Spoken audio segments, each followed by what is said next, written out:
సినీ ప్రేక్షకులకు Jabardasth comedian director Venu గురించి ప్రత్యేకంగా పరిచయం అక్కర్లేదు.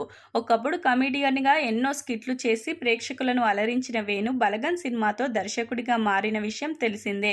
మొదటి సినిమాతోనే దర్శకుడిగా భారీగా గుర్తింపును తెచ్చుకున్నారు. చిన్న సినిమాగా విడుదలైన ఈ సినిమా భారీగా కలెక్షన్లను సాధించింది. ఇక బలగం సినిమా తర్వాత వేణు ఎలాంటి సినిమా చేస్తాడా అన్న విషయంపై సర్వత్రా ఆసక్తి నెలకొంది. బలగం తర్వాత మంచి కథ తయారు చేసుకుని పెద్ద సినిమా చేయాలని డిసైడ్ అయ్యారు. ఇక దిల్ రాజు ఆస్థానంలో ఉండి హీరో కోసం చూస్తున్నాడు వేణు. అయితే ఇలాంటి టైంలో బలగం సినిమా చూసి వేణుతో సినిమా చేయాలని హీరో నాని సరదా పడ్డారు.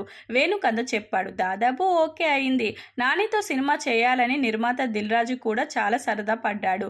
నాని నటిస్తున్న సరిపోదా శనివారం సినిమా తర్వాత బలగం వేణుతో సినిమా చేయాలా, దసరా దర్శకుడు శ్రీకాంత్తో సినిమా చేయాలా అన్నది డిస్కషన్ సాగింది.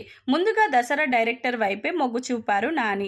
అంతవరకు బాగానే ఉంది. కానీ ఆ తర్వాత బలగం వేణు సినిమా ఉంటుందా అంటే అది డౌట్ గానే ఉంది. ఎందుకంటే బలగం వేణు చెప్పిన కథకు దసరా దర్శకుడు శ్రీకాంత్ చెప్పిన కథకు అక్కడక్కడ పోలికలు ఉండడమే సమస్య అయింది. దాంతో బలగం వేణు రాసుకున్న కథ మరి నాని తీసుకోరు. మరో కథ ఏదైనా కనుక సెట్ చేస్తే అప్పుడు మాత్రం సినిమా చేస్తారు. కాబట్టి నాని బలగం వేణు కాంబోలో వచ్చే సినిమా క్యాన్సిల్ అయినట్లే అని వార్తలు వస్తున్నాయి.